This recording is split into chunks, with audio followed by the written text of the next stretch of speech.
Ассалаумағалейкум, тарих сүйер қауым. Бүгінгі әңгімеміз Жәнібек пен Керей, яғни қазақтың хандығының іргетасын қалаған жайлы. Әңгімемді бастамас бұрын каналыма жазылып, лайк басып, комментарий жазып кетсеңіздер, өз пікірлеріңізді жазып, үлкен қолдау болады каналыма. Ал әңгімемді бастайын. Жәнібек пен Керей жайлы толыққанды ақпарат жоқ, яғни қай жылы өмірге келгені, бірақ қай әулеттің ұрпағы екені белгілі. Атақты Орыс хан жайлы менің каналымда шығарылым бар, толыққанды қарайтын болсаңыздар. Және Орыс ханның немересі Болат пен Барақтың балдары. Барақ пен Болат сұлтандар Едігенің балдарымен таққа таласта жеңіліп қаза табады, ал екі ұлдары Жәнібек пен Керей Моғолстанға кетеді. Сол кездері Алаш Баһадүрдің тәрбиесінде болған, яғни сол Алаш аталық өз тәрбиесіне қорғауына алған деп. Ол жайлы жалпы Әбілқайыр Шайбанидың тарихи шежіресінде жазылады. Әбілқайыр хан Шайбани жайлы шығарылым бар, онда қарасаңыздар толыққанды түсінесіздер. Жалпы жастайынан екі сұлтанды Алаш Баһадүр өз қорғауында алған. Жалпы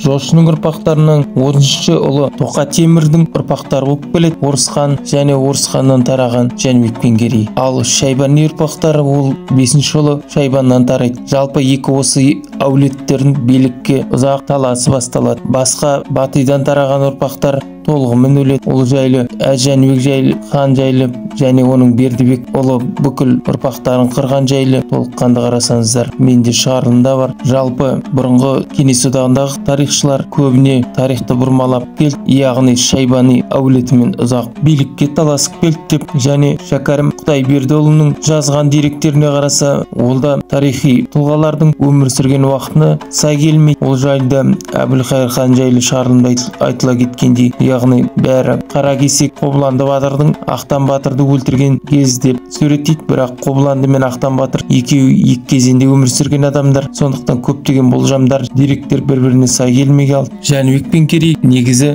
кездейсоқ хан тағына келген адамдар емес, олар ханның ұрпақтары және аталары Орыс хан кезінде жастайынан қазақшылық жасап, тархан болып, жас кезінде қарақшылық жасап, қол жинап, кейін сайрамның билеушісі болған, ел билеген адамдар. Барақ пен Болат сұлтандар да Едігенің балдарымен Алтын Орданың тағына таласып, талай шайқаста қатысып, саяси Алтын Орданың өміріне қатысқан адамдар. Сондықтан да бұлар үлкен беделді болып, атасының және әкелерінің арқасында. Екеуі бір-бірімен билік үшін таласып қырылысқан адамдар емес. Керейдің нақты қай жылы хан болып ақ кезге көтерілген жайлы дерек жоқ, бірақ болашақта ашылады деген ой бар. Ал Жәнібек хан болмайды, оның тек ұрпақтары хан болып отырады. Жалпы Керей қазақ хандығының үлкен рөлді атқарған жайлы айта кетсек, осы екі сұлтан жалпы қазақ атауын пайда болу, жай ұғым бес халық болып пайда болуына және үлкен реформа жасап, өзің шекарасы мен өзің халқын қалыптасуына үлкен үлес қосқан адамдар. Жалпы екеуінің қай жерде жерленген жайлы үлкен көп қызу таластар болып келе жатыр. Кейбір болжамдар бұрын Жамбыл облысындағы Хантау деген таудың етегінде жерледі деп болжаса, соңғы 2005 жылдардан бастап қазіргі Астанадан 100 км қашықтықта орналасқан Қорғалжын қорығының территориясындағы Шалқар Жәнібек деген көлдің жағасында үлкен бір мавзолейдің орны табылды. Размері 7,5 да 13,5 қыш терракотты 50 мыңдай кірпіштен тұрғызылған, өте әдемі, сол өз заманына сай әсемдеп салған, бірақ толыққанды әлі зерттелген жоқ. Бірақ жобалар мен ғалымдардың осы Жәнібек пен Керейдің қорымы болуы мүмкін, яғни сол жердің атаулары. Шалқар Жәнібек болса көлдің, оны көршілес көлді Керей деп атайды. Жалпы осы екі сұлтанның қазақ хандығын құруы және қазақ биліктерінің құрылымын салынып кеткен адамдар. Жалпы қазақ хандығы бұл ерекше басқару жүйесі, яғни